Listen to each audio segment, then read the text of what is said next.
It's spinning. It's spinning.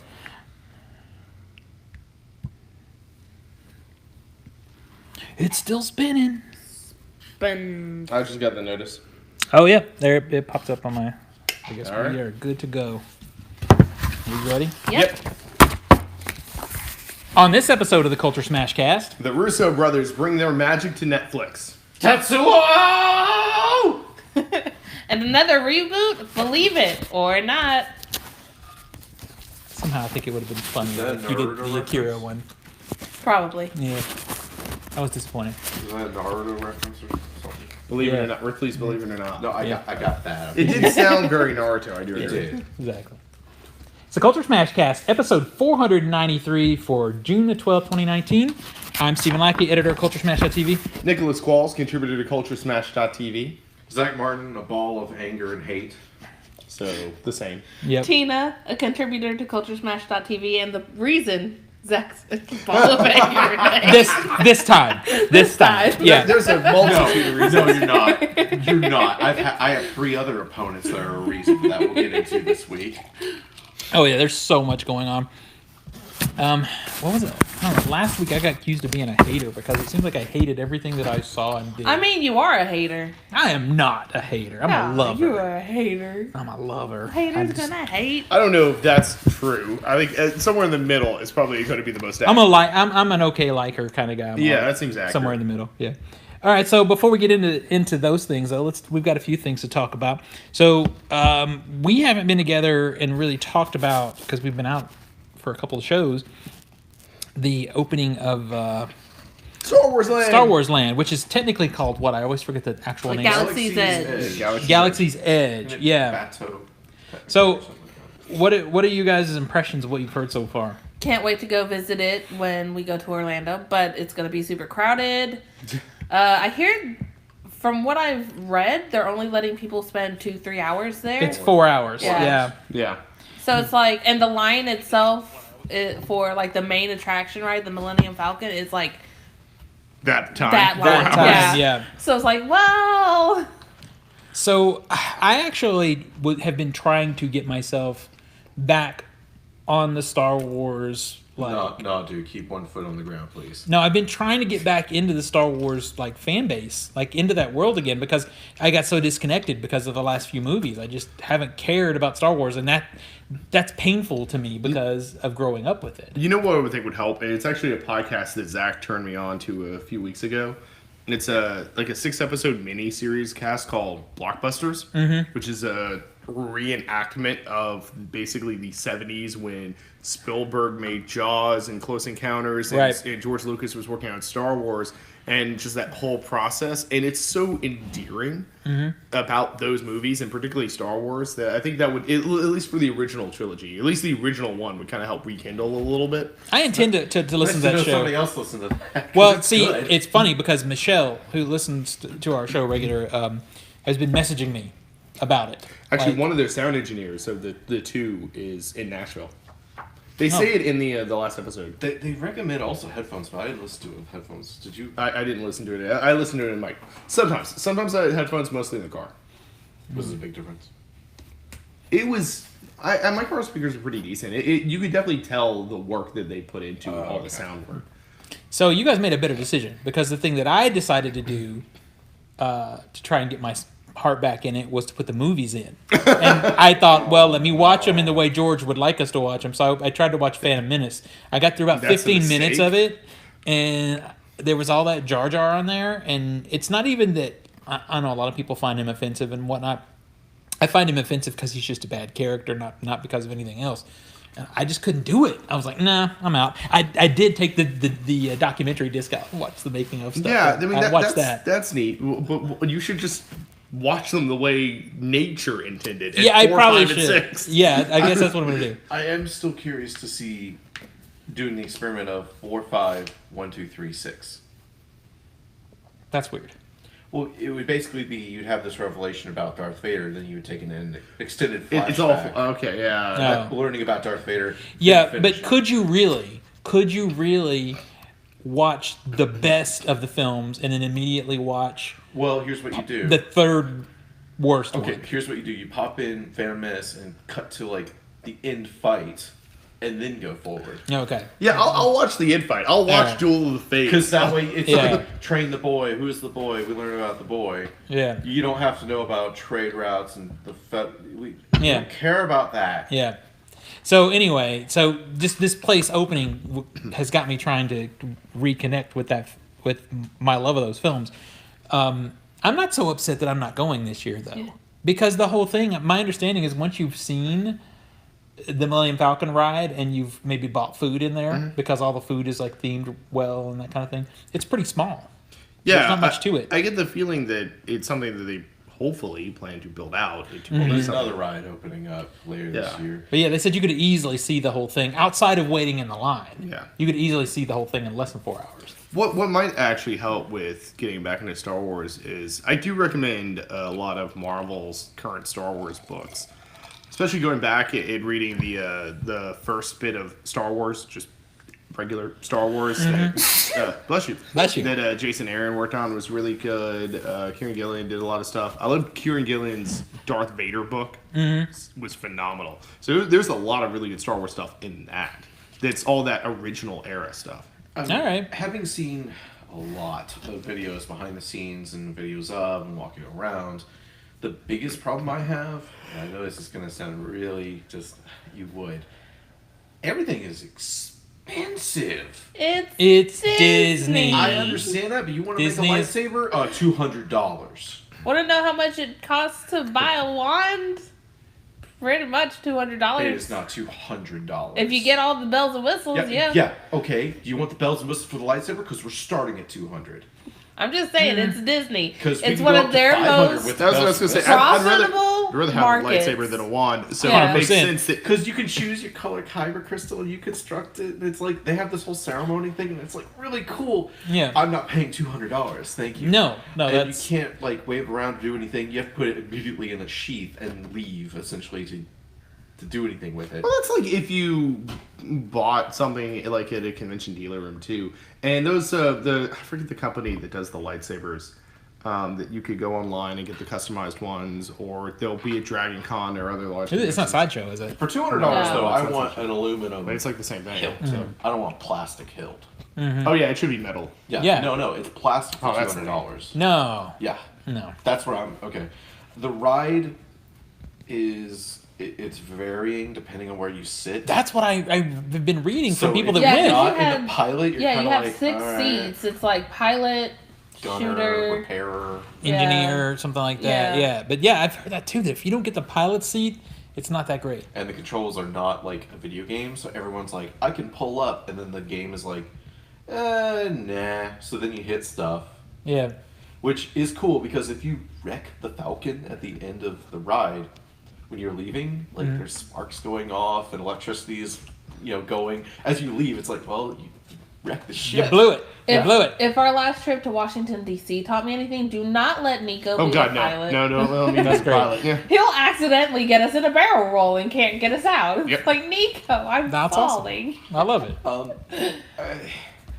My kind of problem with the ride is it's like, oh god, they're implementing stuff from the Solo movie. It's like, we gotta get the fuel. It's like, Yeah, I got really freaked out and I mean, really upset at first sure. because I It saw. can't be rescuing or smuggling anything. It Well- has to be the fuel. It Yeah. has to be something related to the Disney verse they've set up. Otherwise, well, what do we do? It's like anything else would be great. Thank you. Well, the thing that bothered me, and from what I'm told, it was just a bad reference on their part, but Nerdist posted their tour of it, and they were talking, they made jokes about the Falcon being this ship that had this spunky droid soul inside of it. And I'm like, I better not hear that voice. No, you don't. I can confirm. Yeah.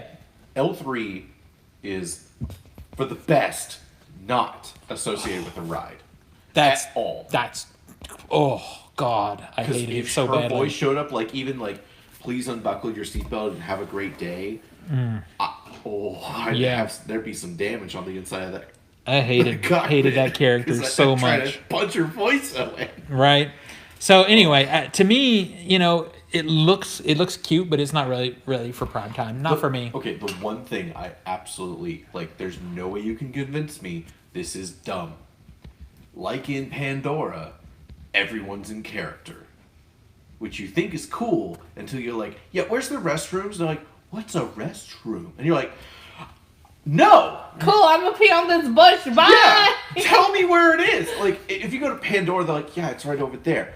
Or, you know, if you mention the Avatar movie, they're like, oh, you saw our documentary, which is pretentious sounding, but, you know, like, sure, whatever.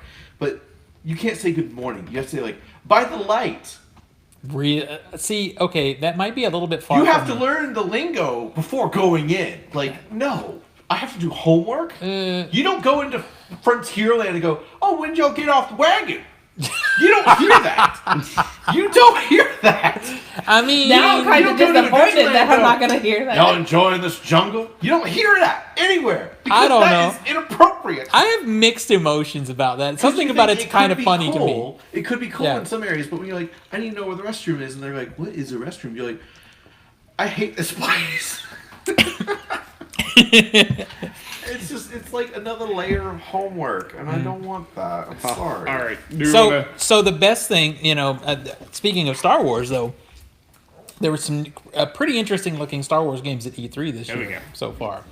No, the coffin's in the ground, man. After Battlefront 2, it's over. They're bringing back sort of the Jedi Fallen Outcast Order kind one. of, That one looked pretty good. Being able to use force powers and toss the lightsaber and those kind of things is real cool. And I've kind of missed. So like Battlefront 2 from 2003. Except this one looks good.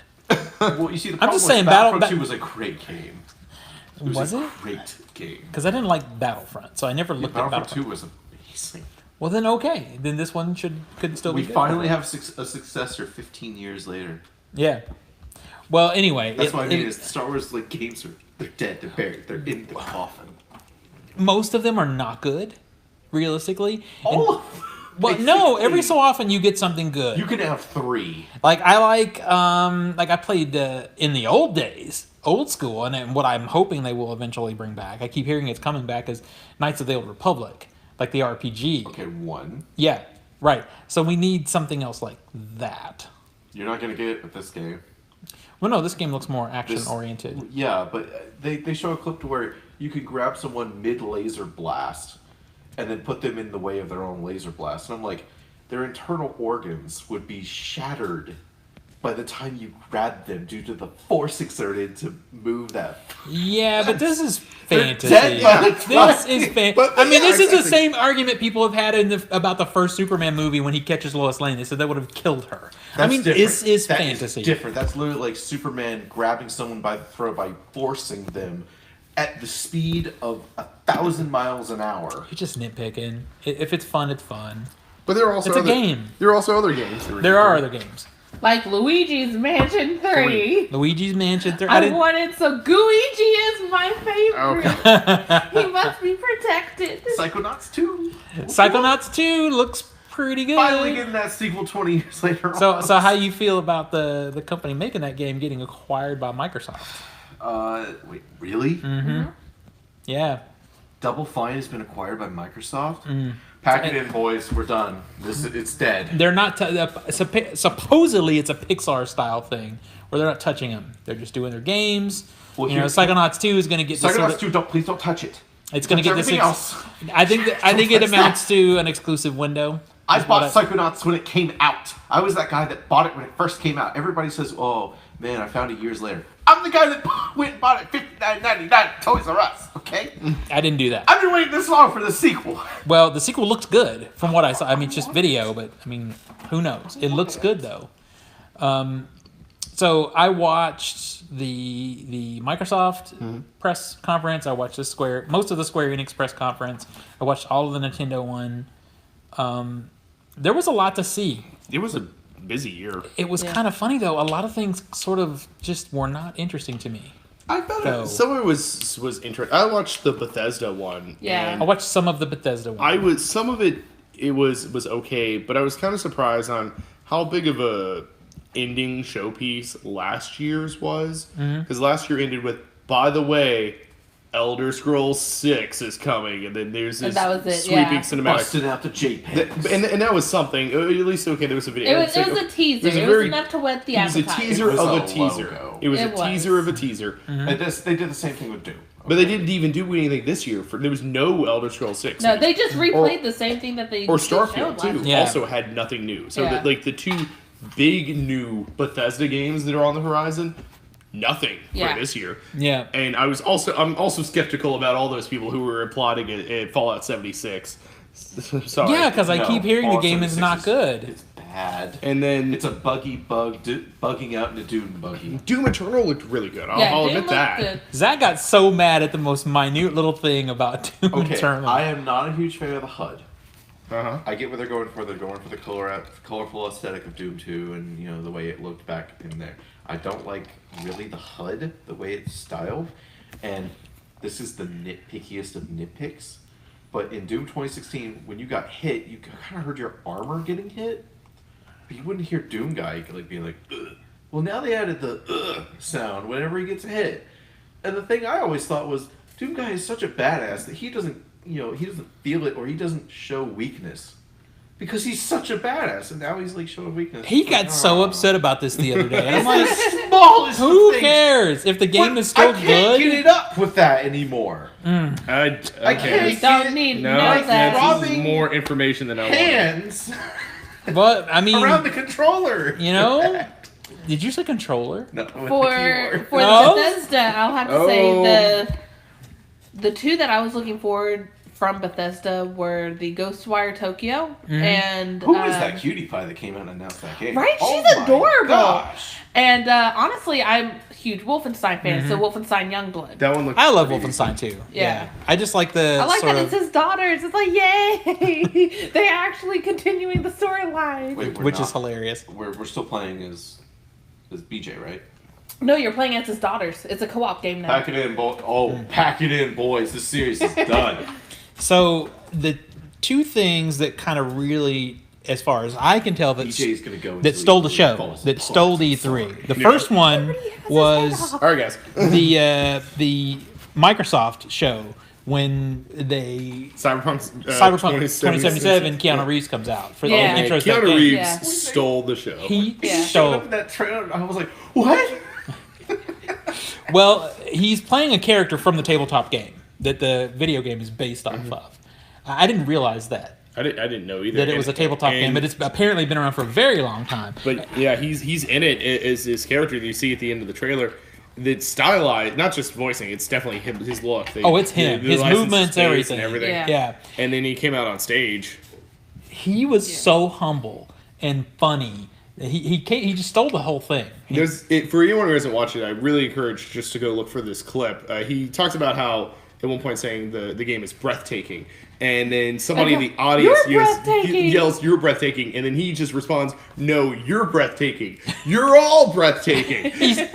He was having a good time. He was and you could having a tell. super good time, and apparently the guy who did that in the audience yelled that "You're breathtaking." That it's going to get a collector's edition Of the game, yeah. It's like, thank you for memifying our press conference. Now, here is my fear on that game, though, and I said this exactly the other day, is it's beautiful. Everything they show you is beautiful. Hey, remember Watch Dogs? I Yeah, remember it has Watch been Dogs. beautiful for the last 2 years, though. We're going to get this game, and it's going to look gorgeous and play like crap. That's just what I Yeah. feel like. It's But it's a oh crap, what's the company? It's the Witcher company. I haven't played The Oh, Witcher. Yeah. I haven't And played it. they're really CD Red or CD something. Yeah, the CD Witcher something. 3 is CD Project. gorgeous. Yes, I Witcher heard 3 it's is really gorgeous. hard, though. Oh, it is hard. It's definitely got a learning I mean, if you're curve. just gonna mash, So it's yeah, going to take you your ass kicked. 27,000 hours to play it because you'll be But no, That it's means super- It'll tracked take by me- so many quests. That yeah, you that's the won't thing. get It's to super finish open it. world, so they've got that down. You can go pretty much anywhere you want. Played 3 hours and had 5 quests, and I was like, oh my god. Yeah, but it's a good game, and the play style is hard, but Yeah. it's not. It's not impossible. buggy. It's not buggy. It's not like it's something that is this game is broken. You go into it knowing this is a hard game. Yeah.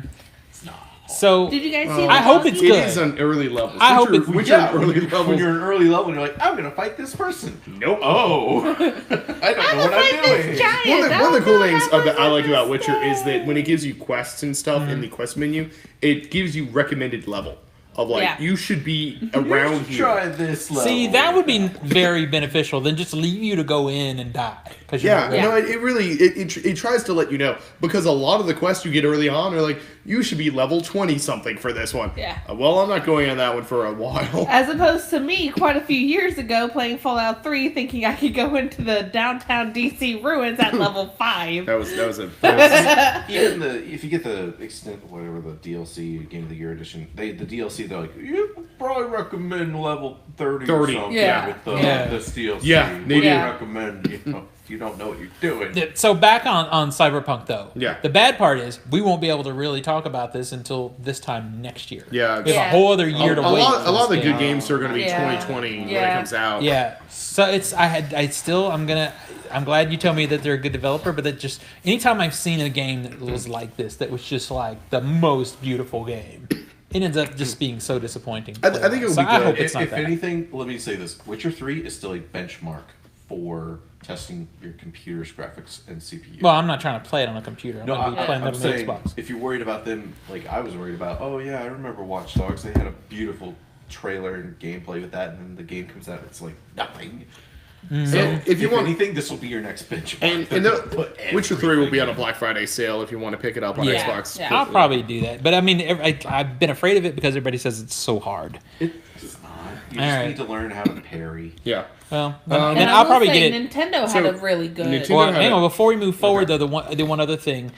There were two things. One, Sony decided to not even appear Yeah. this Yeah, year, which I true. thought was Yeah. weird, and I think it backfired on them just a little Microsoft has bit. got the floor now. Yeah, and Yeah. Microsoft took I advantage think that of was it a by huge mistake by Sony. announcing the Scarlet.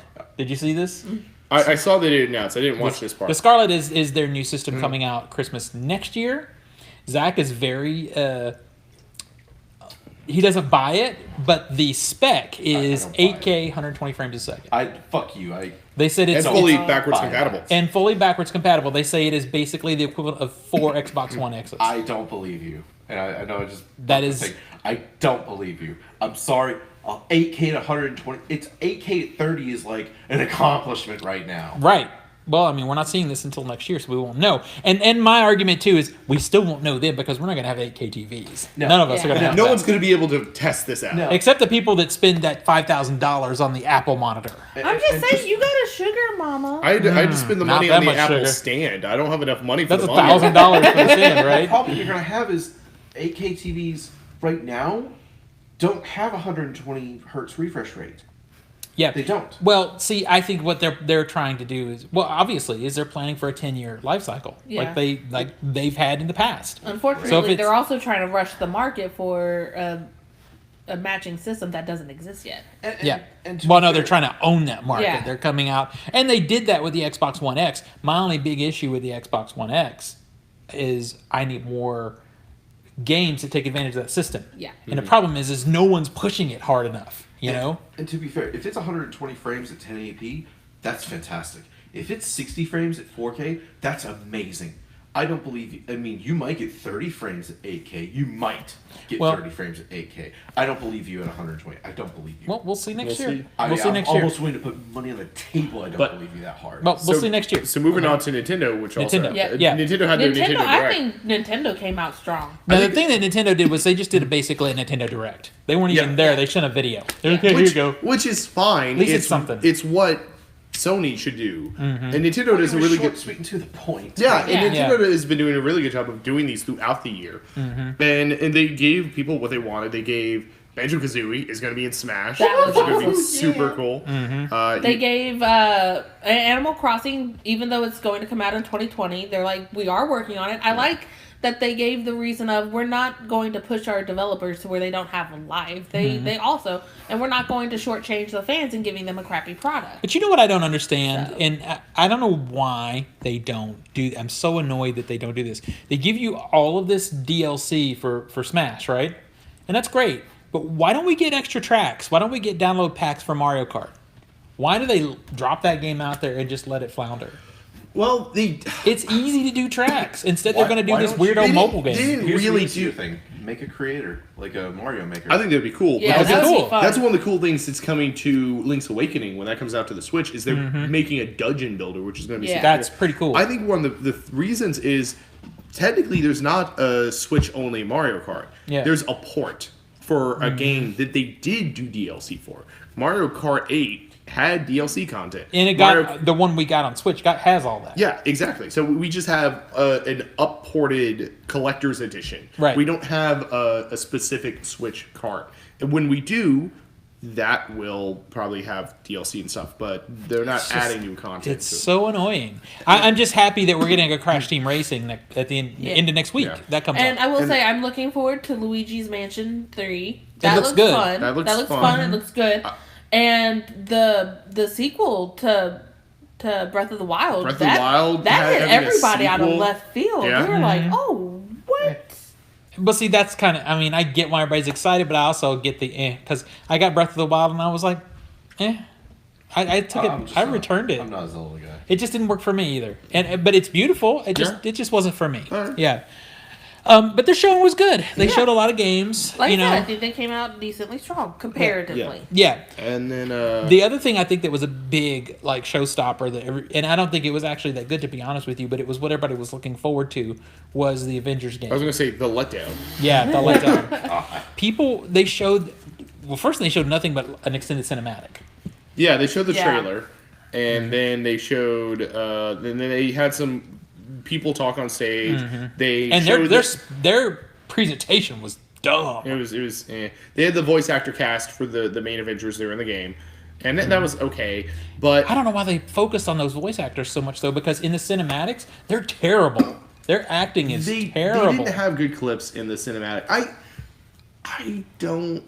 All right, here's the thing about the Avengers trailer. The thing that bugs me. They're going for the MCU recognizability of like here are the Avengers you know. It's Cap, Thor, Iron Man, Hulk, Black Widow.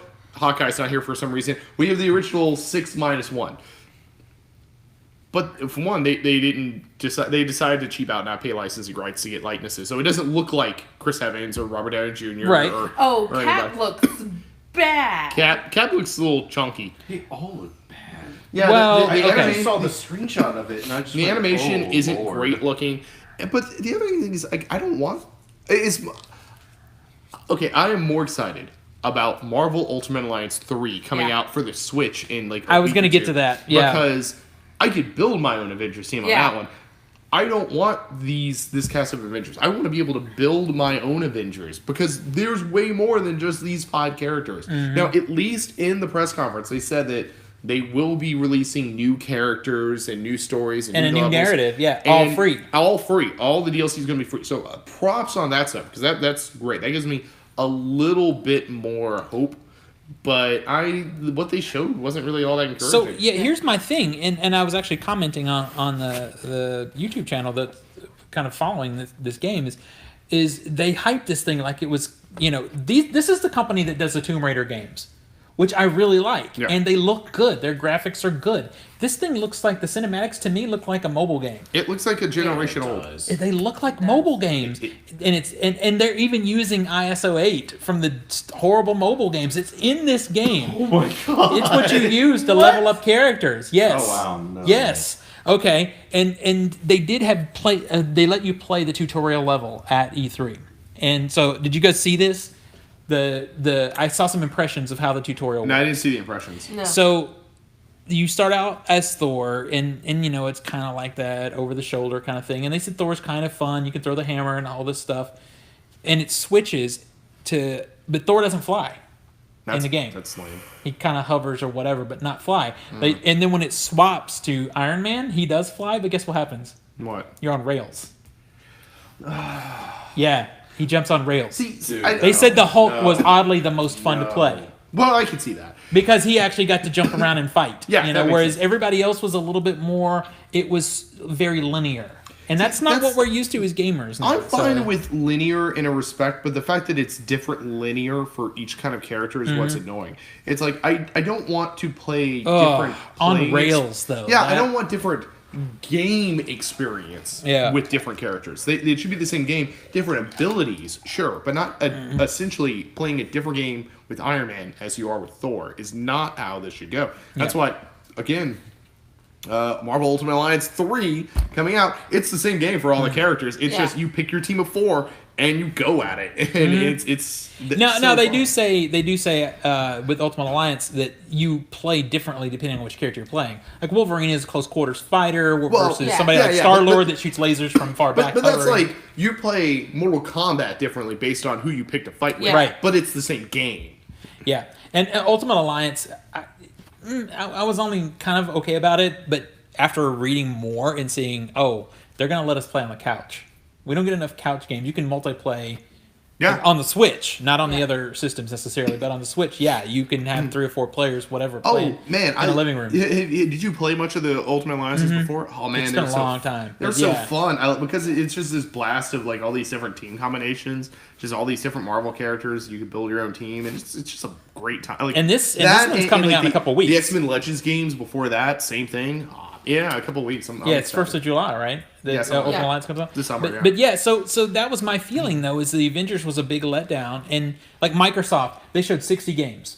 There were 5 of those that I thought was kind of cool. The rest I was like, who cares? These all look bad. You know, I felt that way about everybody's stuff. I mean, Nintendo had some great games. Yeah. But most of it I didn't like either. It just I don't but know. that's like games that they don't, like you say yourself, like Breath of the Wild doesn't connect to you. A lot of people connect with Breath of the Wild. Well, and even though Breath of the Wild doesn't connect with me, I would put it in that category of great game. Okay. Because I understand it's great. It's just not my thing. Yeah. And one last game I want to touch on was one that I didn't expect myself to be as hyped for after I saw it, but I was the remake of Final Fantasy VII.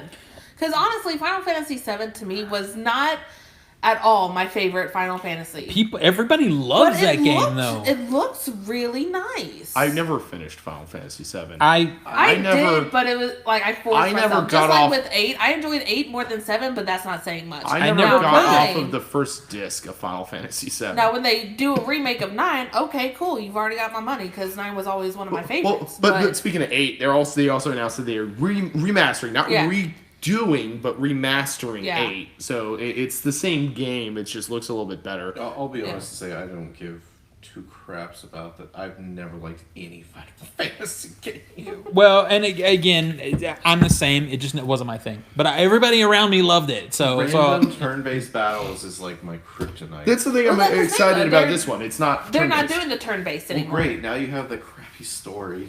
Well, it's crappy to you, sir. It's like all of Kingdom Hearts in one game. So, I mean, some people like. So overall, some people it's like an up and Jin, down okay? E3. Yeah. Some people like Jin, and we can agree that's just bad. Jin is we can agree that Jin is nasty. Everybody has different tastes. What floats my boat doesn't float yours. It's okay. Speaking of nasty, there were some movies on this box office list. There were some. Number 10 on the box office was Booksmart. It made $1.5 million.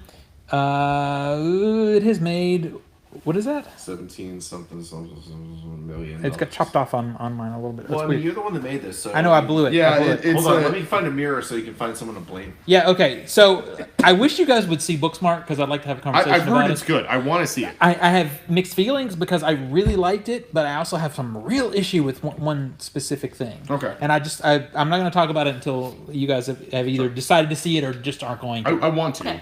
All right, number 9 was Pokemon Detective Pikachu. Made another $3 million. It's made $137 million so far. $150 million budget on that one. Seems about right. It's close. Number 8 is Avengers Endgame. Little movie. A little movie. 4.8. Is that right? $4.8 million it made this week. Yeah, 824 so far.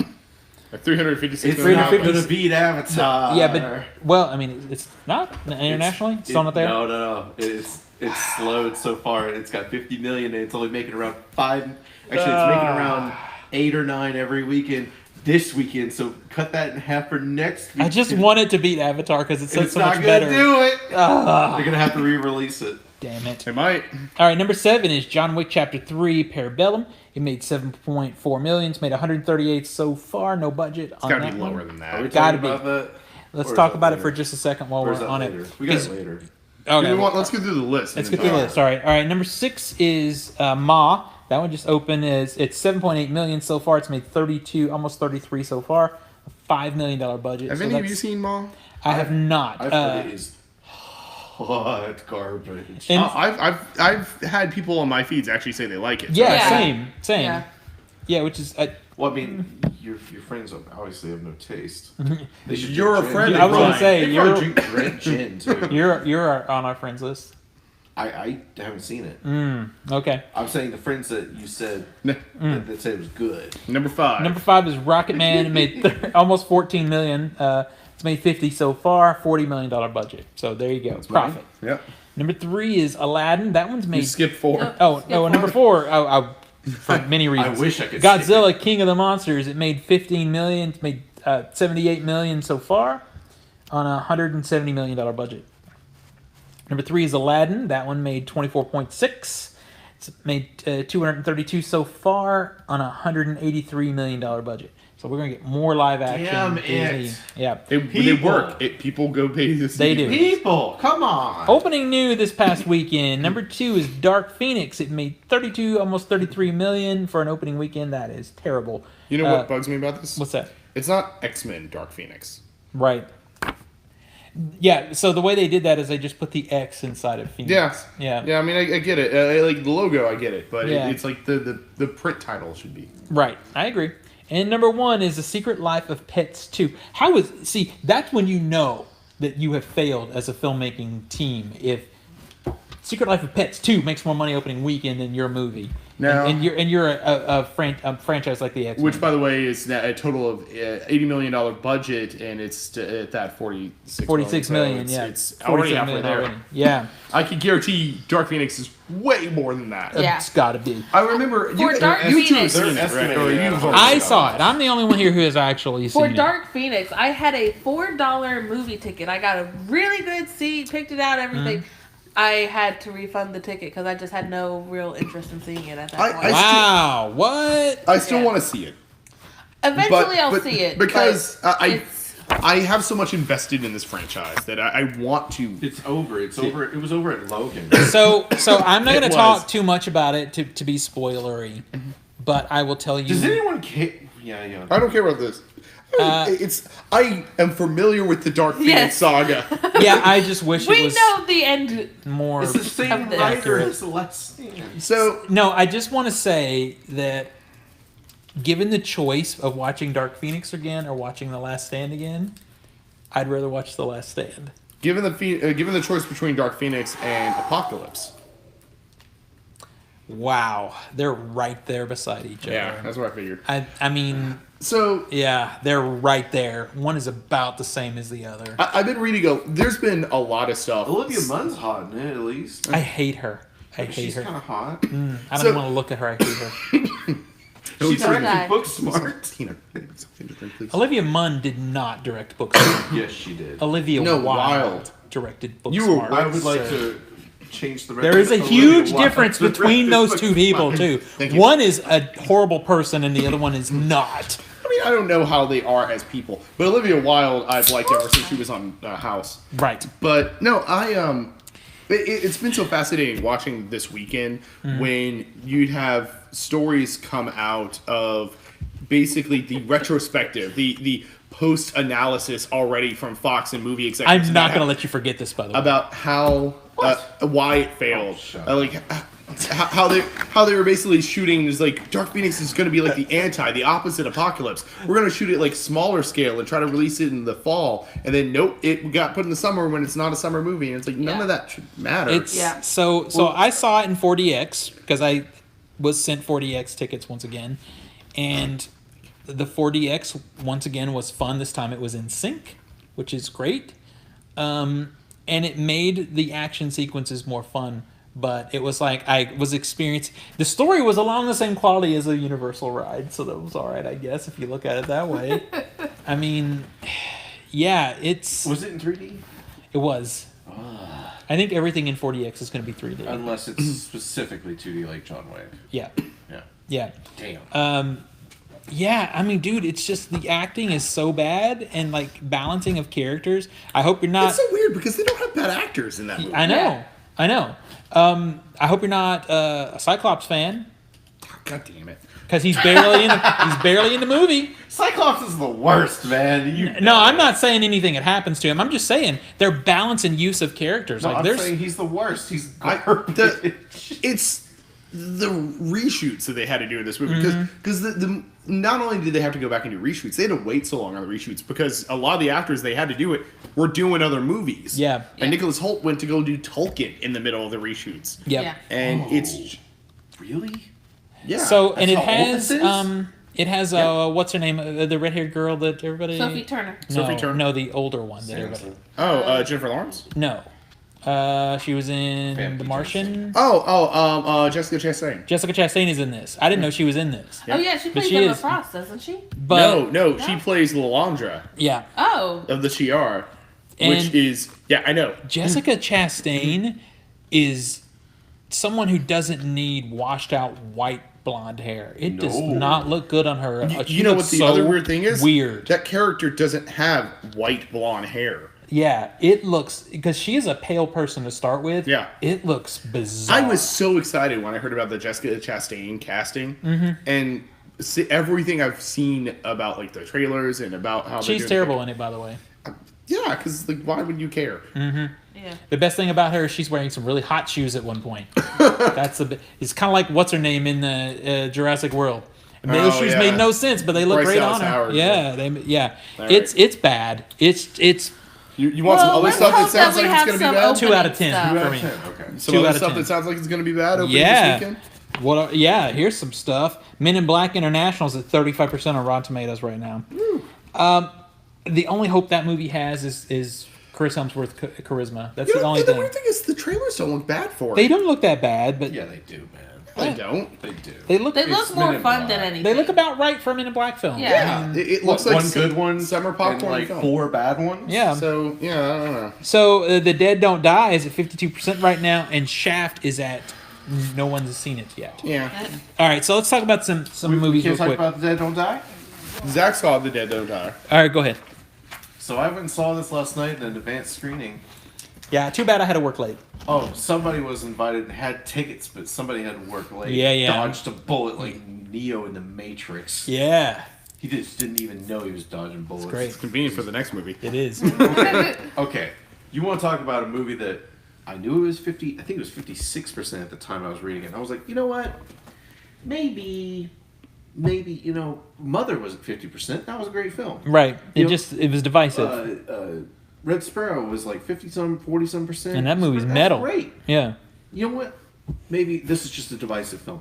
Well, let me tell you. Both of those are Jennifer Lawrence movies. by the way. That's true. I Good know, point. There's the link. I mean, but let me tell you, I hated this film. I hated it so hard with a passion. This movie is garbage. It's so bad. Like, Jim Jarmusch, maybe I'm just unfamiliar with Jim Jarmusch. I've never seen a Jim Jarmusch film.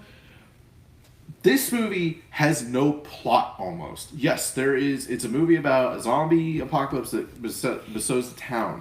But there are so many threads and so many actors that literally the movie just forgets about a couple of them.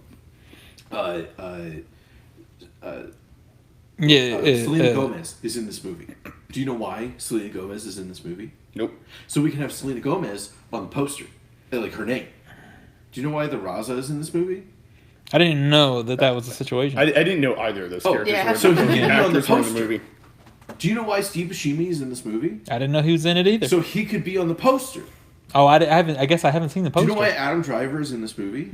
Because he's worked with Jim Jarmusch once before in the past, and so they can make a Star Wars reference in the movie, linking him to Star Wars. It is so badly written. The acting is horrendous. Like, everyone does not act like a human being. They act like a bored human being. Just like, oh no, look, zombies. I guess we should do something about it. Yeah, I guess we should do something about it. See, Lightly get that gun and do something about it. I know I'm weird, but It's I've that never dialogue. I've never thought Adam Driver is that great of an actor, and I know I'm like the weirdo in there. Sometimes I don't mind not having plot, but it's usually in my porn. I don't know. See, But here's the here's thing. the film literally goes, "Hey, this bad thing's gonna happen. How do you know that? I read the script. That's a line in the movie. That's a line in the film. Yeah. And then the other character goes, well, I only read the script of the scenes with us. The movie breaks in half. And it's like you're watching Star Wars. And it's like, Luke, you've turned off your target computer. What's wrong? It's all right. I read the script. Like, the film has been dead serious. Even about Dwayne this didn't before. like it. Dwayne went. I am Dwayne kind gave of- it a 2. I'm kind of tempted just because of how animated Zach is about this movie. I mean, like, literally, I didn't pay to go see this. I want my money back. So this is what happened. Dwayne texted me. They both started texting me after it was over. I wanted to leave. And Dwayne was like, the only high point was that Zach almost had a brain aneurysm for me. That was his only high point. And then I put the phone down and go to the bathroom, and I come back, and like I have a 5-minute voicemail from Zach, It was 45 seconds. like ripping into the movie. No, I was like, I know you want to hear about this movie. You better call me back. And I did it because it was so. So I had to stew in my car on the way home. I just texted him. I'm like, yeah, it's gonna be a good podcast. Yeah. I was like, no! I need to get this hatred out of me. That I've been is. stewing in it for a day. All right, so All right. let's go on to John Wick 3. Would I recommend The Dead Don't Die? Hell no! Stay away! All right, John Wick, Chapter 3, All right, so Parabellum. you guys finally saw it. Yeah, All we right, saw so it. I want to. I know what Zach Finally. thinks. I know what I think. So I want to hear what you guys think. I enjoyed it. It was definitely the weakest of the John Wick, but it's what I expected of a third movie in this trilogy. Well, so I enjoyed Yeah. parts of it. Yeah. Like Yeah. it is the weakest of the three, oh yeah, hands down. hands down, it's the And weakest. I was watching it, and it's like I enjoyed bits of it, but there are weird logical leaps yeah, there that are aren't some just weird the, things that don't fit. It's not just the surrealness of Should this we go into world. spoilers? Has it been long enough? I think we can go Yeah. into spoilers. Yeah. How does John Wick survive at the end? I'm sorry. He's dead. Well, at that part, I was like, I feel like they were supposed to be He like fell fake through a bullets. magical That is loophole a- that cushioned that his is a- fall. Yeah, exactly. I didn't mind that. The No. logical jump I have is the immediate moment before then when the adjudicator is like, "Oh, this was a power play. It's okay. It's all I'm forgiven." And totally falling "What? for this." This doesn't make any sense. I also hate that administrative lounge office. The glass, the glass. Because stylistically does not match the rest of that building. Yeah. It makes no sense. And I think it's Where leaning. is it in that building? yeah. Where And is that it's neon leaning- sign across the street? It's leaning too much into the mirror room from the previous Yes, it movie. is. Yeah. Yeah, Yeah. it is. It's Yeah. trying to re-engage that. And the great thing about the mirror room is it was, I mean, it was cool, but also if you're a fan for many years of action movies, you know they're referencing a great Bruce Lee movie with that. Yeah. This one, there was no love Because, and they in did, that they did room. the last there was no one. They don't- passion they for don't- having it. Yeah. Yeah. And it's also, Oh, go ahead. I feel like the movie tried to go in multiple different stylistic Yeah. directions when they should have picked just like one. Like for instance, when John Wick goes east and into the Middle East, and he's like found by essentially the Sultan of the Assassins The elder Guild. of the yeah. high And- That was yeah. a big jump. And That was that, a Yeah. I think Very if it was just that one and not this weird other visual distinction, or vice versa, it probably would have worked a little bit better. Yeah. But they went in multiple different directions that kind of were just visually jarring and also logically jarring.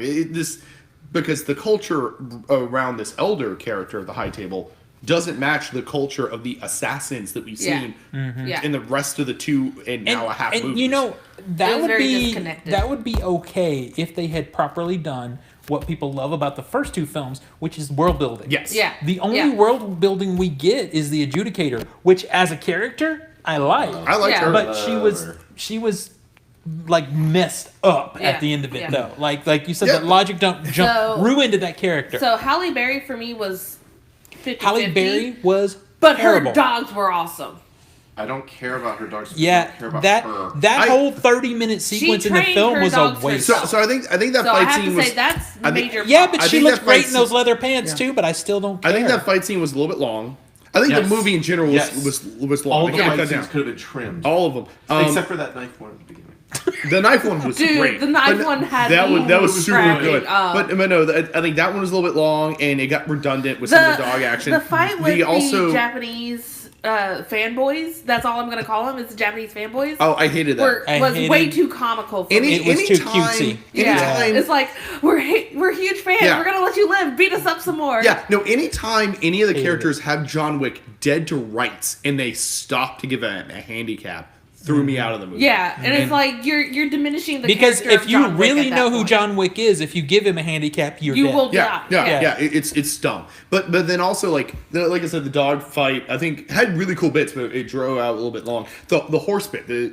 We talked to, I think you may have alluded to this about CG was a weird terrible. CG. If CG they was had terrible kept it to the once. first If they kick. only did it one kick, it would have been forgivable. Mm-hmm. But they did it twice, and they shouldn't have done it a second time because No. it's just calling your attention to how bad that CGI is. Yeah. So Of the other course, thing, you can't get the horse to actually kick somebody, so don't do it. Don't do it. You know, Or I do would- something else. You can do it. Shoot alternate angles. Shoot the angle of the horse kicking. Cut to the reaction shot, or get a fake That also horse would've worked leg. fine. and Animatronics, just yeah, something. would have that would done have worked it. fine. Yeah. I'm fine with multiple cuts. You don't have to do it in one wide. Right. I appreciate Yeah. it if you can really do it in one wide, and CG out the padding or whatnot the guy has to wear. but yeah, I'm fine with that. But Yeah. ultimately, I'm okay with the CGI once. But when they do it a second time, they're calling attention to it. And It says, "Oh, hey, look at Yeah, this shitty yeah. CGI." yeah. Yeah. Yeah, I did Just that. break it twice. Yeah. I will did say, twice, yeah. Lawrence Fishburne Stewart. to me was. Why was did he get to live? Yeah, that made no I'm sense. It made no I'm sense glad at he got all. to live, 'cause I want to see I how like- they explain that. He's the one that's like, screw you, you're gonna have to kill me. And they're like, okay, we'll let you live. It's like, what? I was pretty sure when you see the scene where they slice him up, there are The entrails seven spilling cuts, out. yeah. It's like it looks like things are coming out of his body from all So those cuts. that goes to what I think is the biggest failing of the film. And there's so many other things that I don't like, but John Wick 1 and 2, the villains in those two films had this like over the top gravitas to them, like They were you big know, bads. They were Yeah. big Felt like bads big in bads. that sort of old 70s James Bond, big bad. And the big bad in this was boring. Actually, you know what? You're right. Now that I think about it, there's not a central big bad. Yeah, think Yeah. about That's it the thing. in the first one. The thing that made Zach. I think they're setting up for the fourth one for the big bad to be the high table. But that means this movie's not a Yeah. complete thought. Which is why That's it's actually- the weakest. That's what my So- thought Yeah. is too, because I went into this movie and expecting it to be an ending. Yeah, It should be an ending. It was Yeah. a third in the It- well, film once- series. This is leading to a conclusion. Yeah, once you get to the end credits and the end scene, and it's John Wick and Martin. Lawrence Fishburne. and Morpheus. So you're like, yeah, now we're gonna go up against the high Are table. you pissed? And I'm like, I'm pissed. I thought And what they were saying they're going to do at the end of that movie is what this movie was going to Yeah. be. Like that should be the end of the first act. Hey, Michelle. Yeah. Michelle's in there.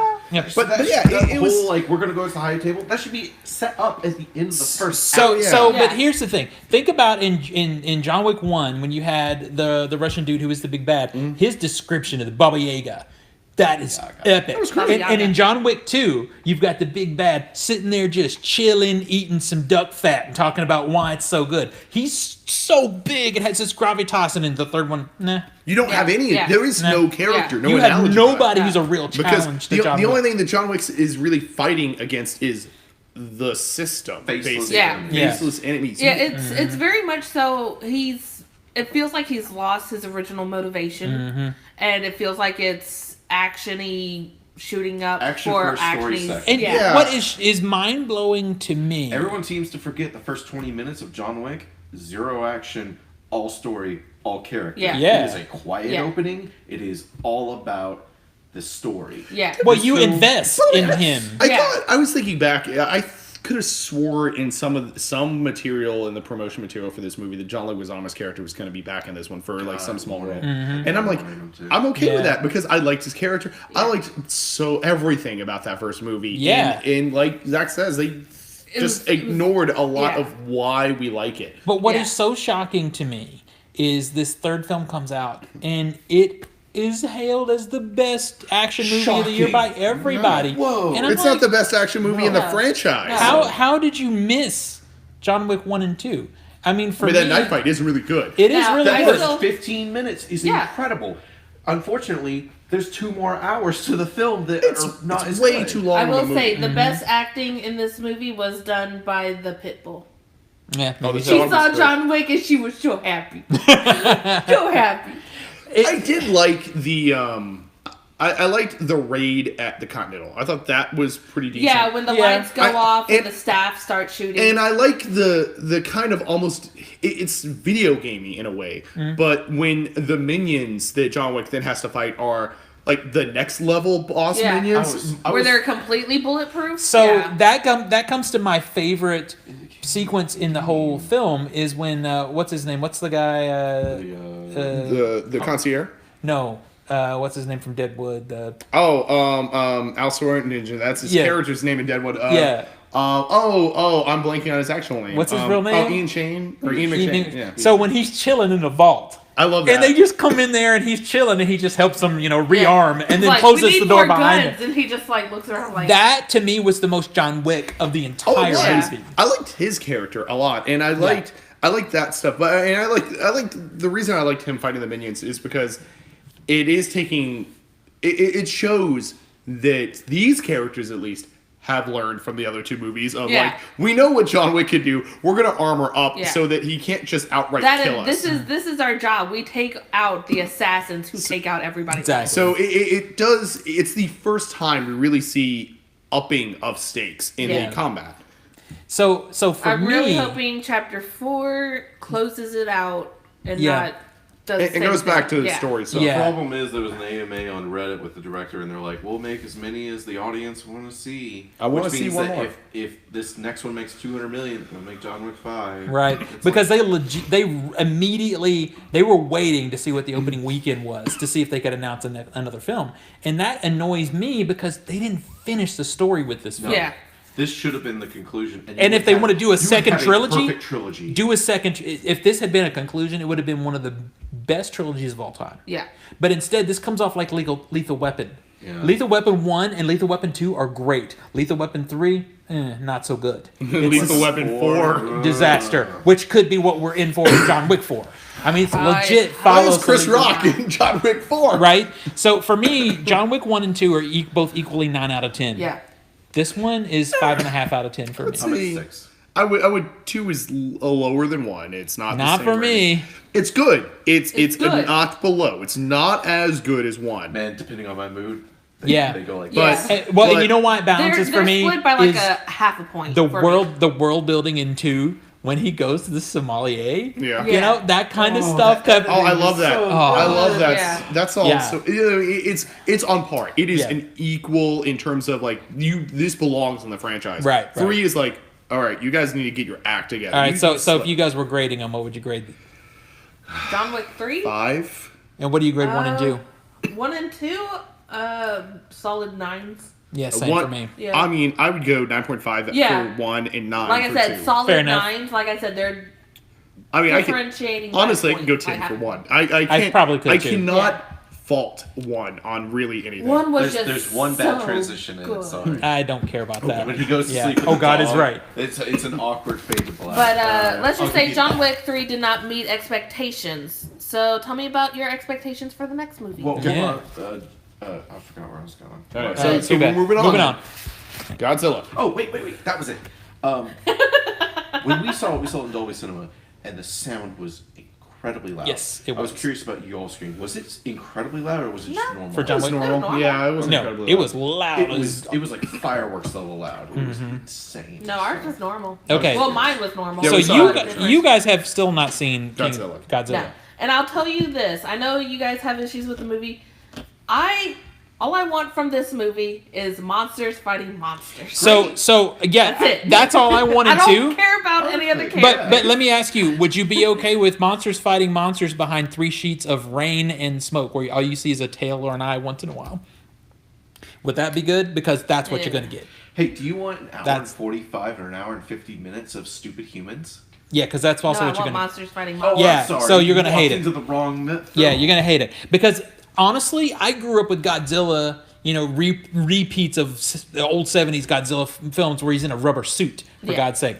It didn't have to be, Oscar caliber film. It just has to be funny fighting and monsters monsters. fighting monsters. But we were in the Screen X screening where you had the screens on the sides and everything, And there was still a lot of times you really couldn't see what was going on. And I thought, okay, is it me because I'm just not seeing well? But no. Blind. Yeah, right. And he's sitting over here complaining about it too. So, Well, you turned to me like 30 minutes and you're like, I am bored. And I'm like, man, I am as well. yeah, it was And boring. then the film snaps in half around that 40-minute mark. Yeah, then you get a good solid 5 4 or minutes, 5 minutes of soapbox. the hero villain talking about basically global warming. And On a soapbox. and almost. you know that social commentary belongs in a Godzilla film because it's kind of the Yeah, history of it the character. fits. But It fits. to have it built in is one thing, and to have a character pop on screen and just talk about it for 5 minutes, Monologue. it's bad. So I'm taking it there's no 2 fairies that help with the birth of baby Mothra. Sadly, No. no. No, I want my fairies. Alright, That So- movie is, without getting any Alright. spoilery going further, is a 3 out of 10. No, I'm at a 1. Maybe a 2 out of 10. It was in focus, and I think there was a couple shots that were nice. It's a 1. Yeah. That's it. Yeah, the ending. There was an ending shot that was pretty cool. Okay. But, yeah. That's it. All right, That's all I so got for let's. We're at an hour, by the way. Yeah, so let's just do. Did you guys see the new Rambo trailer? Yes, it looks good. Without sound, yes. I mean, there's not a lot to say except this movie looks like it's going to be awesome. Yeah. I'm just real Is there excited going to about be it. more CGI blood? So should we skip the TV? You know, I did not need Old Town Road again. No, it's like the moment the trailer starts, and Old Town Road like picks up, and I'm like, of course, this is the song they play in the scene. Of So are course we it going is. just to TV? Should we just go to TV? Yeah, I'm fine with well, I mean, here's my story. Ready? Taika Waititi's doing the Akira remake, and I don't trust it at all. Well, And- Russo I also- brothers are doing a Magic the Gathering. And I I mean, this one's kind of, it really is a TV-esque story. Yeah. The Russo brothers are teaming up with Netflix to do a Magic the Gathering anime series yeah. based on the card game. That is my most anticipated of those two things. Yeah, it actually, Yeah, because I would watch. I would watch anything the Russo brothers. Yeah, did we Yeah. talk about this? The TV commercial that's it's international car commercial, but it's live action Dungeons and Dragons. Oh no, we haven't talked about it. I I've seen it. Did you see it? Yeah, it's like it's from Brazil or something. Yeah. Yes. I've So, seen this. so It looks like it was created based on the original Oh, it Dungeons is. and Dragons It TV is. series. Yeah, so there's a with the guy commercial- that holds the shield up and everything. Yeah, It's- so I think it's from Brazil, but yeah, there's this car commercial. Just look up Dungeons and Dragons car commercial, and the premise is basically not really of Dungeons and Dragons the game, but of the cartoon series. The cartoon in the 80s. series, yeah. It's the characters, which are kids that get sucked into a fantasy world. Very yeah. So and it- Alan's and comment they're- was the best. He said, "This is how I remember the Dungeons and Dragons show, not how it really was." Exactly. No, it's so cool. It looks such like a really neat action scene. So I highly recommend watching it. Yeah, find that It's gonna trailer be and the watch best it. live action Dungeons and Dragons great. ever. All right, so let's move on to TV. Oh wow, it really does look like D&D. All right. Mm-hmm. Just a week into the first season, DC Universe has already canceled Swamp Thing. There were reports of early shutdowns prior to filming the finale, but now it looks like the show lost support from its executive directors, and it's on the DC Universe streaming service, which isn't even a year old yet. But the executives are also already nervous about subscribers and the reach. Swamp Thing, while reviewed positively by critics and I fans, hear good things that it's really Yeah. kind of horrorish and good. It was shortened to an order, so they dropped off some episodes, Mm-hmm. and then they, right after the first episode aired at the end of May, they went ahead and dropped it. Now, this season's going to finish, but... Because it's already shot. Yeah, it's already essentially. shot. They're going to air it. They're releasing episode by episode. It's not all batch release. Why even bother? Yeah, I mean, at one Well, point, I if they're think shot, you might as well put them out. I'm saying, why even bother watching it? No, I wouldn't because of that. I mean, I kind of would still want to watch it, but because I'm also kind of curious on how well does it end, Mm-hmm. and I am somewhat hopeful. One of the reasons that this is kind of happening is because DC Universe is owned by DC, owned by Warner Brothers. Mm-hmm. Part of Time Warner is acquired by AT&T, merging into Warner Media. Mm-hmm. And Warner Media, after this merger, is reevaluating all the streaming options, such as if DC Universe is how they want to do their streaming, or do they want to go on a fully connected platform, such as something like Disney Plus. And see, that's why I put this in here because I think that's the bigger story that Swamp Thing is a victim of. Swamp Thing is definitely a victim, mostly of these network acquisitions, this merger, and trying to figure out how individual content producers want to stream their media versus using these batch producers like Netflix. Yeah. I would say, or Hulu, but now Hulu's basically Disney. Exactly. But yeah, we know other shows that are on the DC Universe. Doom Patrol is supposed to be very Doom good. Patrol is supposedly really good too. I haven't gotten a chance to see it because I don't have DC Universe. Right. Its first season is done. It is unknown if it's going to get a second one. It's waiting for that announcement one way or the other. Titans has already been announced to get a second season. And supposedly that one is good from people I've talked to, but its early marketing was garbage. Yeah, and see, I looked at a little of it, and to me, I'm a little shocked that it's not on CW. It looks like a CW show. Feels like, I think it's got some of the same marketing people behind it, because it just looks like it should be on after Flash. I'm also kind of curious if Swamp Thing is a character that does have a decent connection to the magical, darker side of DC comic universe, including such as connections with John Constantine, who himself suffered a similar fate when his show was on the CBS or NBC, one of those. And then his show got canned, but the character transitioned to the Arrowverse and has since been on Legends of Tomorrow. Which is a show, by the way, that I dropped this season because I can't figure out what the hell is going on. That show is so different. Like it's almost like they did a soft reboot to try to bring more people in, and when they did that, they disconnected with me completely. Because it's like this whole thing now, like it almost feels like a weird Men in Black thing or something now. It's just I don't like what they did with it. But I was wondering, that is a possibility they could bring in Swamp Thing into that franchise. They could, but I really think, because everybody that I follow that has seen the show says that it's really good. The production value was good. Had this sort of horror feel to it. Had a terrible trailer. Had a bad trailer. The other theory though is that CW is going to be losing one of their flagship shows. They're losing season. Arrow at the end of the season. Well, not just Arrow. Supernatural's also. Supernatural's going too. So they're going to have some holes in their schedule. But I feel like that it's legit a victim of that AT&T situation. And yeah, I'm not conspiracy theorying that it's being transitioned from one service to the other. I think if that happens, it's because CW decides they want to save it. But it is very much a victim of this media transition. Yeah.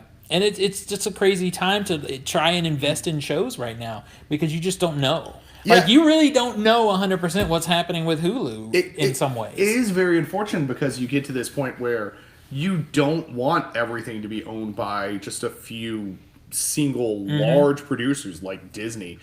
But you can also kind of count on them to make their stuff. Right. At the same time, we spent years wishing for a la carte, and we have it now, and to do a la carte and see everything you want to see is so damn expensive. If you try and maintain Hulu, Netflix, Disney Plus coming, Apple TV's got stuff that looks interesting. All these different things at $10 a pop, you're at the same money you are for DirecTV. Yep. That's why you split it with your roommate. Well, for now. But I know I have read a lot of stuff about Netflix. They are working really hard to subvert that. And somebody will find a way to subvert it. It's what's going to happen. 100%. Yep. Well, I mean, KJ pays for some, I pay for some. Well, in the same household, there's nothing they can do. Yeah. But I mean, a lot of people, and me included, will swap logins. That's not important. And that's the one they're going to subvert. Yep, you better believe it. Well, the problem there is if you do that, it's Zach is the worst person at picking up on transitions. Yeah. I hate you. All right. Moving on. So, Ripley's Believe It or Not has truly been one of the most iconic TV shows ever. The show is getting Remember, strategize your screaming, Zach. Exactly. The show is getting a major reboot, and it is hosted by none other than horror icon Bruce Campbell. And he is replacing Dean Cain. Ripley's Believe It or Not. Stupid idea. Yeah. Ripley's Believe It or Not will premiere on Sunday, June 9th at 9 p.m. Eastern Pacific. Not only is Bruce Campbell hosting the show, but he is also the executive producer. The hour-long series will contain 10 episodes. As reported by Bloody Disgusting, shooting this iconic series is in Ripley's warehouse, which is in Orlando, Florida, was actually unbelievable, Campbell says. Ha ha ha. I was blown away by the treasures that unveil a fascinating time capsule into the past and present. Fans are not going to be disappointed, we'll see, when they see the scope of wonderful and weird stories we reveal every week. So we got that to look forward to. So wait, who's on showing June that? 9th. Did it say who's? It says it's premiering. Who's showing? It's premiering. It doesn't say who's What network? what network. Yeah. So how do we know where to find it? That's weird. You'll find it all on the new streaming service. Disney Yeah. Plus. Disney Plus. Disney Plus. So at first I thought, well, this is a waste of talent because Bruce Campbell should be doing something cool, like redoing Briscoe County Jr. But the real point of it New Xena is episodes. exactly it keeps him on TV and keeps his face out there. Yes. Because these kind of shows they can record in a couple of months. Yeah. He's just hosting. And personally, for me, Ripley's Believe It or Not, it goes depending on who's hosting. Mm-hmm. So Bruce Campbell, I have confidence that he'll be a good host. I think so too. There were some hosts previously that were Dean Cain is fine. Dean Cain was okay. But Dean Cain is Superman. He's not Yeah. like horror. And Ripley's Yeah. Believe It or Not has always been a little strange and Yeah. weird and scary.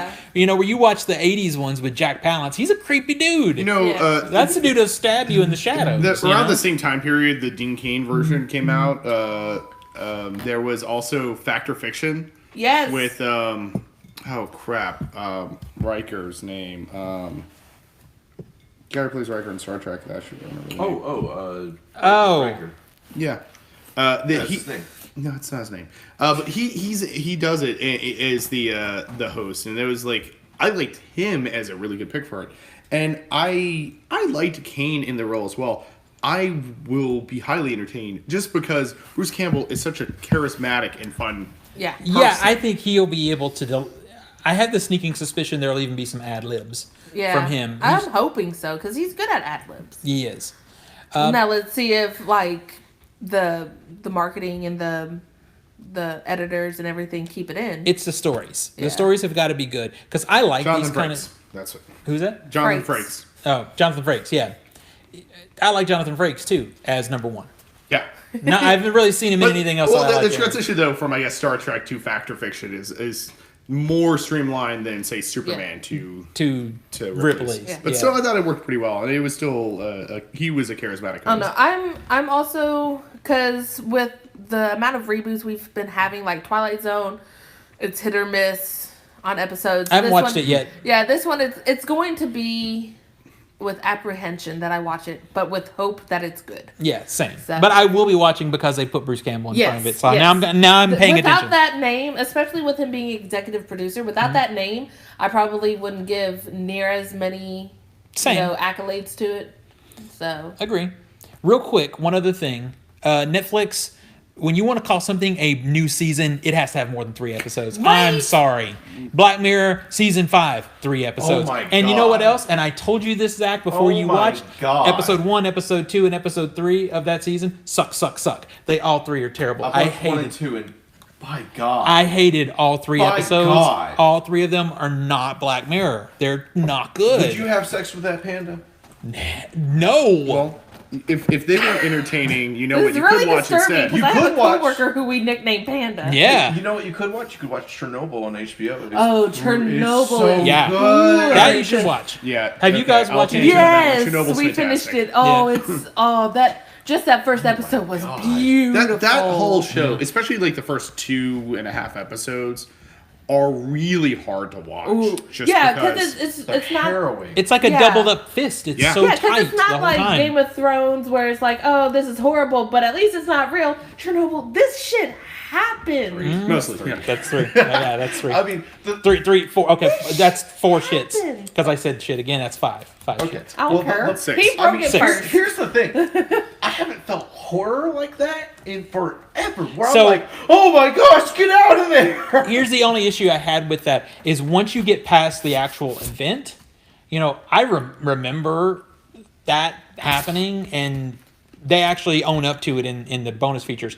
It's some of it is changed for drama. It Yeah. I is was not actually, accurate. Yeah. honestly, and I don't Emma mind that. Watson's Yeah, character I- it doesn't exist. They do Yeah. acknowledge that. They do acknowledge that, and it's Actually, a they culmination acknowledged that of earlier than that. and I'm I'm at the very end, appreciative for those to that. who don't watch. Yeah. Yeah, Because like focus. each Yeah. show, if you watch it on HBO as it aired, Game of Thrones did a similar thing They where did, it's like yeah. after the credits, stay tuned for behind the scenes on every episode.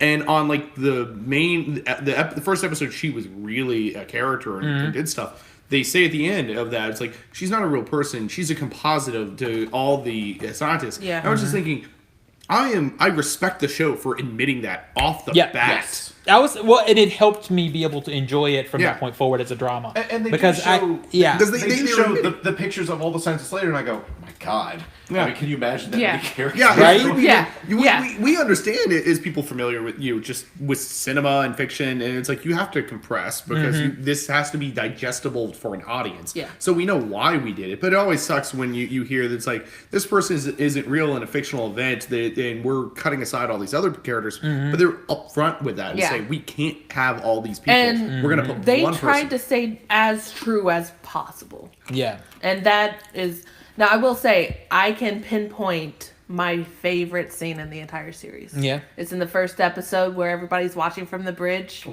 that's And just- horrifying. The And snow just of the ash. snow of ash, and everybody's so happy, and you know that these people They're dead. are They're dead. dead. Yeah, and Like, that's one of the they're things about dying, Chernobyl literally that's right it's there. effective because of prior knowledge. Yeah. You know, they didn't know what they were No, doing, and now because we of look at it, we're Chernobyl, like, they're It killing wasn't until themselves. Chernobyl happened that we knew as much about radiation poisoning as what we know now. Yeah.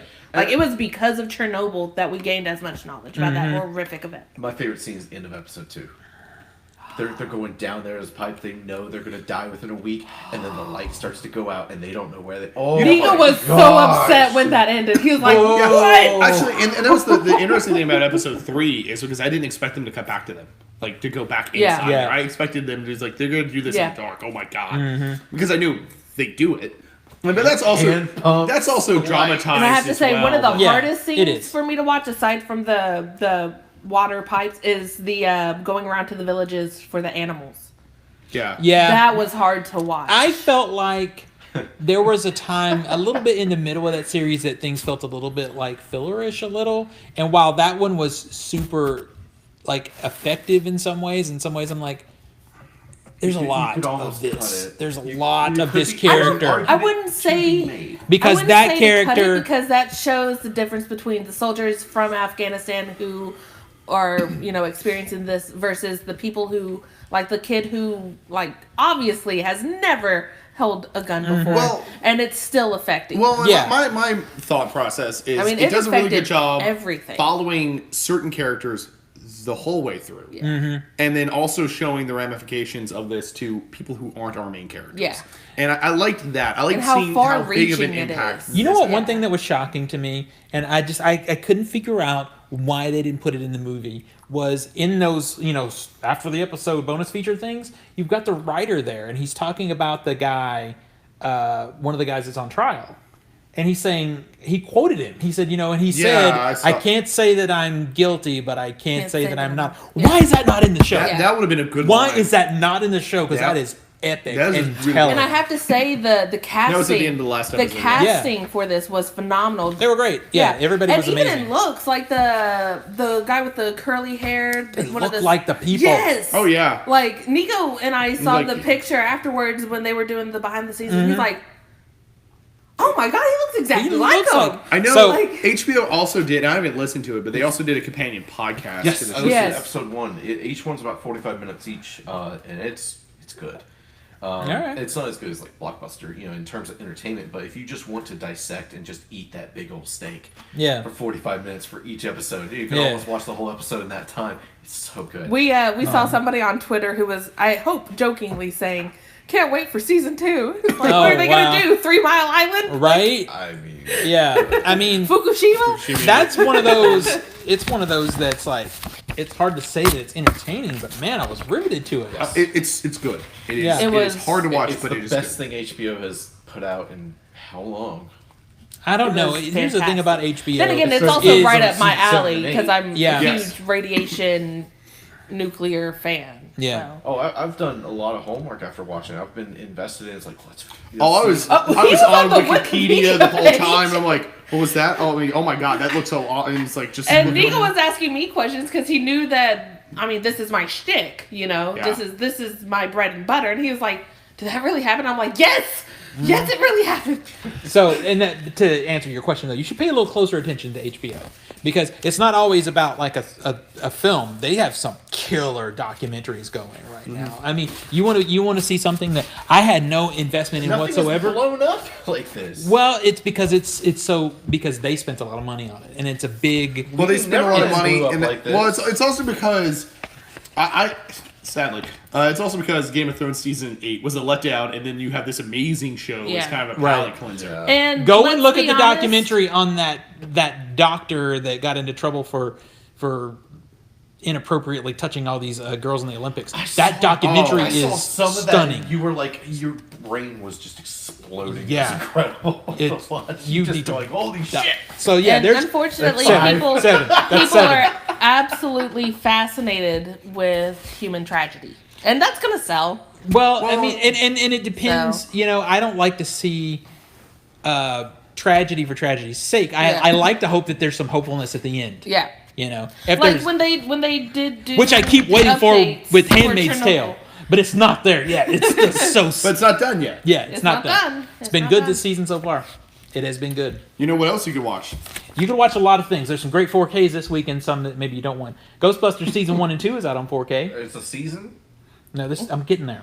Fast and Furious, the 8-film collection in 4K. Oh, they're definitely not making another one. Yeah, Captain Marvel 4K. No. There's also Pass. Captain Marvel is also out in Best Buy exclusive Steelbook and something called the Marvel Cinematic Universe Edition. I don't know what That's that the is. standard Blu-ray. Is it? No. Now We'll they're just calling wait it that? for the Is it a Phase Standard 3 Blu- box set? I don't care. It's Right. the standard Blu-ray. Yeah, so this is the thing because everybody was asking me. Like I've had like 3 different people ask me, "Are you getting that? Did you like it enough to get?" We'll see. No, you're going to wait for the big old box set. Yep, phase Got them box phase sets 3, back there. phase You're 4, only Now- going to buy phase this film 5, if it's phase in a 6. set. Or if there's some great bonus features because you Fine, know how I there's not. am. I will. Yeah. If there's There's not. All right. So also 5 Feet Apart? 5 Feet Apart is out. There you go, Zach. Get your Lifetime movie on. 5 Feet Apart. Never- Mean Girls, 15th Mean Girls, anniversary. 15th Nico anniversary. finally Now saw we're the talking. entire Yeah. movie. Oh, what did you think? I liked it. It's good. Yeah. Yeah. Where's Captive that 4K? State. No, that's not 4K. Where is it? What 4K? 20th Mean anniversary. Girls. Oh, Yeah. I gotta wait 5 more years. You gotta wait 5 more years. Yeah.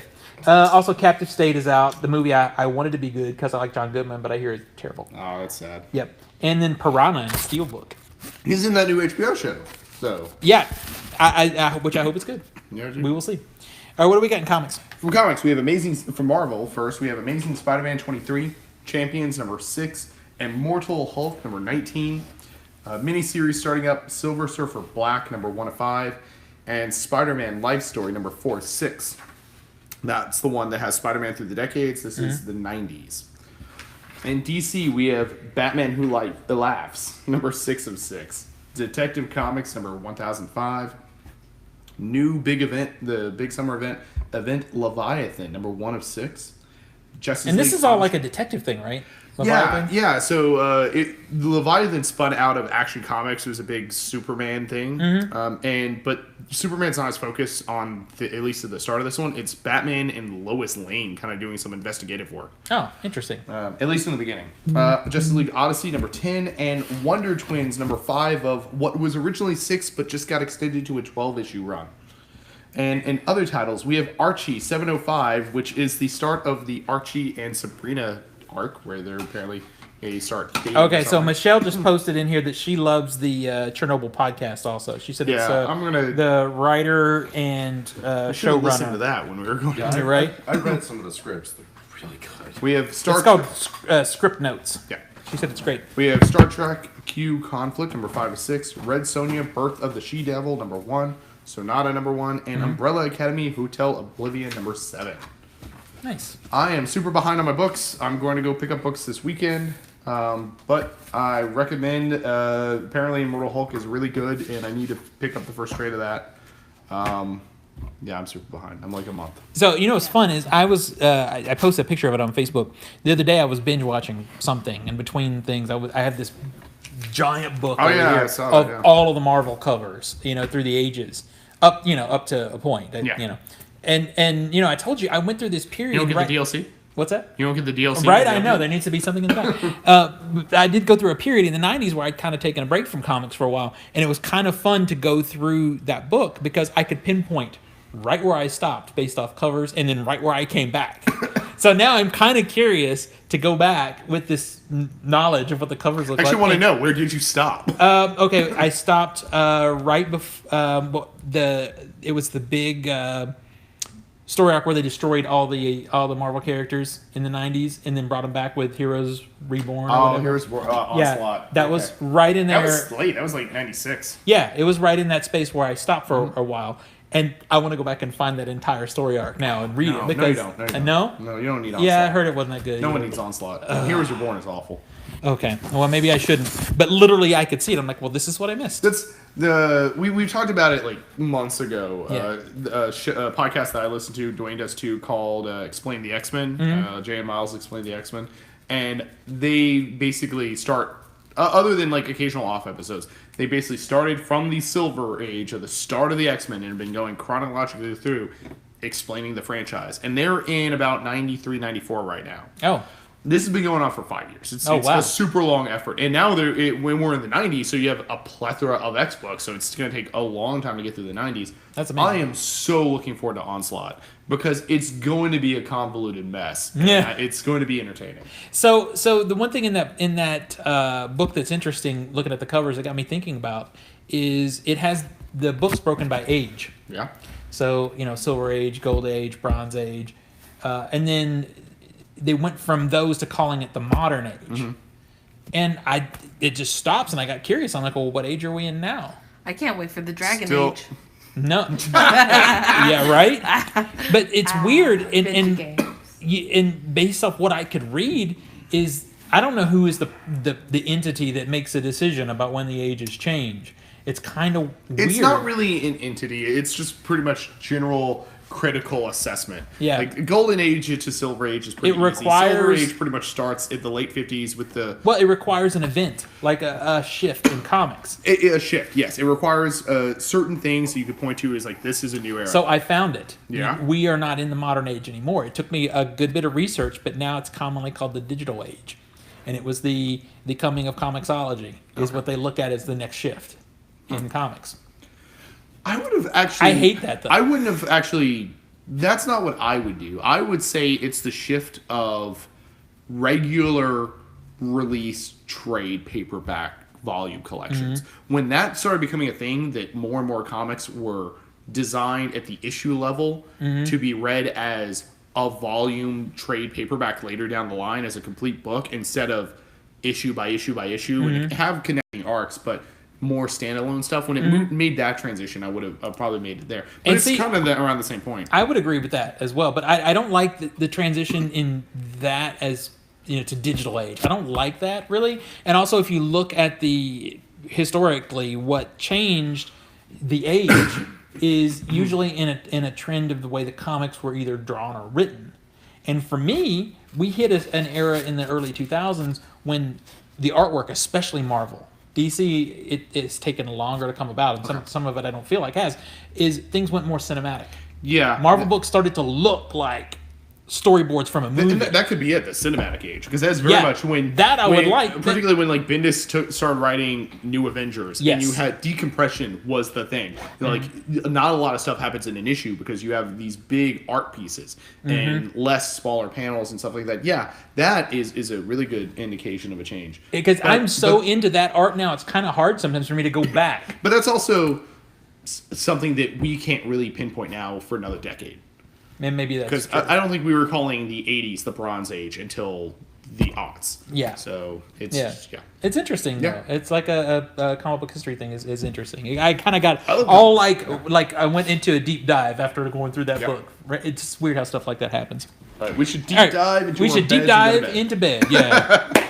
Well, not together. No. Not together. I was about to say, Yeah. hey, I don't like the look on Zach's face. as long At as that you possibility. leave me blankets. Does that I got extra blankets. I'd We're say good. I'll deep dive into Waffle House and. I mean, my bed is a king, so it's big. I mean, I'll go Waffle House too. Yeah. Waffle. Waffle House is where you go when you want to be called baby. You're right. You need some coffee, baby. So Yes. honey. So you can find me at Waffle House. Exactly. And you can also find me on Twitter and Instagram under Nico Screen. And if you want to know more about books that came out this week, look for the full list on CultureSmash.tv. Yep. So you can find me at all things Culture Smash and all things Four Cone Films. I finally put a Four Cone Films Instagram together, and I'm trying to get better about posting you're to bad it. at that. I don't do You're not the great. I don't do the Instagram that much. I'm trying to get better. Yeah, and it's usually photos of your cat, so it's not really anything. well, on that's my brand. personal one. Yeah. Don't Yeah, but your even, personal one you is don't the one even that's branded resize Culture the Smash. photos. Right. Some guy got cut out of one. Yeah, that one's the I bet best he's picture. pissed That's a about it. fine one. Yeah, I put Speaking of this- which, Zach, where can we find you? Yeah, where can we find You you? can find me on Instagram. I'm Master of the Matrix Study. I post once every 4 months. So you're bad at this. I post once every 4 months. That's my kind of rule. Oh, 4 to okay. 5 months. You can always still find me on Steam, A Dangerous Meat Lunatic. I just finished Half-Life Opposing Force. Boy, I had to barely beat that on easy mode. Felt like a Playing them old games. bitch playing that game, but What? still What? playing TF2 because by God, Oh. it is really Just zoom it out. addictive. No one wants to see just Zach. All right. Tina, where can we find you? You can find me on a good Instagram account at Novinity Avalon. You can See also, all of our New Orleans trip on it. Yeah. Yes, all the food. All the food. If you like food, you should follow me because I post a crap ton of food. And you can also find me on Twitter at CheddarPopper, CheddarPoppr. It's still my favorite Twitter handle. All right, we'll see everybody in In 2 weeks. We're off next week. We'll see you in 2 weeks. Bye, everybody.